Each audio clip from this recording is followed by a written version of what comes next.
26 آیتوں کو تو رہنے ہی دیجیے، ایک حرف بھی خدا کی قسم مٹ نہ پائے گا، ایک حرف بھی خدا کی قسم مٹ نہ پائے گا۔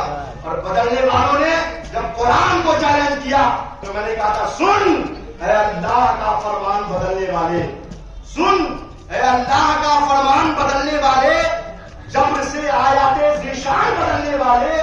اور میں نہیں کہتا، تاریخ یہ بتلاتی ہے، خود بدل جاتے ہیں قرآن بدلنے والے۔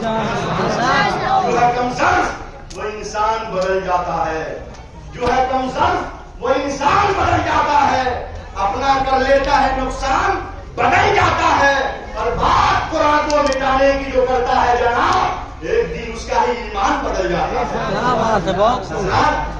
تو قرآن یہ ایک ایسی مقدس کتاب ہے کہ مولا علی مشکل کشا شیر خدا فرماتے ہیں کہ جب میرا دل چاہتا ہے کہ میں اللہ سے باتیں کروں، مولا علی کا فرمان سنا کہتے ہیں کہ جب میرا دل چاہتا ہے کہ میں اللہ سے باتیں کروں تو میں نماز پڑھنے لگتا ہوں، اور جب میں چاہتا ہوں کہ اللہ مجھ سے باتیں کرے تو میں قرآن پڑھنے لگتا ہوں،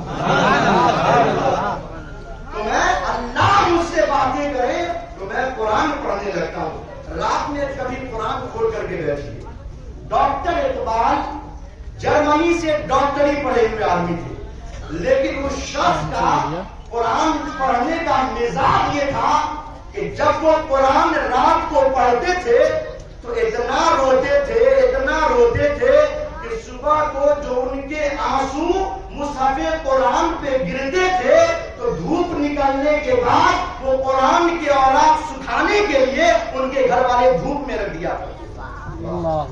اقبال کی شاعری میں جو چاشنی ہے وہ قرآن کریم کی برکت ہے، وہ درود مصطفیٰ کی برکت ہے۔ اور ایک بات اور کہا تو ڈاکٹر اقبال کی بات آ گئی، ڈاکٹر اقبال نے اپنی قوم سے مخاطب ہو کر کے کہا تھا کہ تم نے قرآن سے مرنا سیکھا ہے۔ میرا نوجوان غور سے سنے کہ آپ کتنی بڑی بات ڈاکٹر اقبال اپنی جلد پیش کی تھی۔